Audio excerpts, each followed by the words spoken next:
yes, there were mistakes made, but the communication on whole wasn't all that terrible. It was just that there were bad actors weaponizing it at every Fresh. turn. That was problem one. Problem two was, I think, too often the government spokespeople were tended to use this old style of communication Mhm.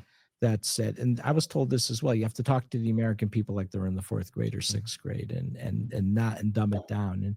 And I found that didn't work well for me. So I would actually go into one.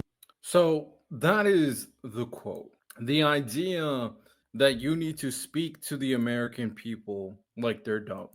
And I think I know where this derives from, and I get the principle. When you hear that quote, obviously you're going to assume ill intent, and it's possible it exists. I'm not going to deny something that has a potential correlation, but another way to look at it is realizing what the world was, especially back in the day. There was always a disparity between the educated and the uneducated. When it came down to it, education wasn't as advanced and being able to acquire information wasn't as accessible.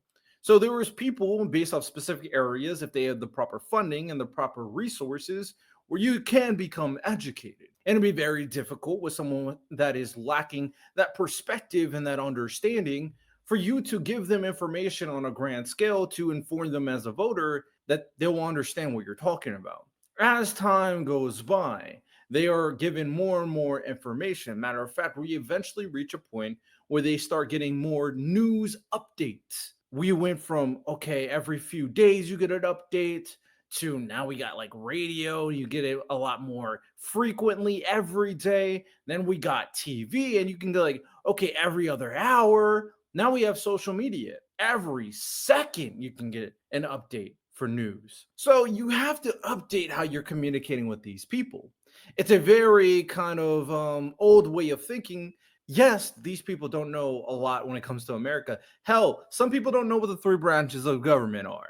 But treating them like they're dumb won't work anymore. You at the very least have to meet them at a more advanced level. And I've already criticized that we should educate people better. But one thing that is undeniable is that they are way more educated than back then. They can access so many information. And it's interesting how there's this perspective that you got to dumb things down for the people.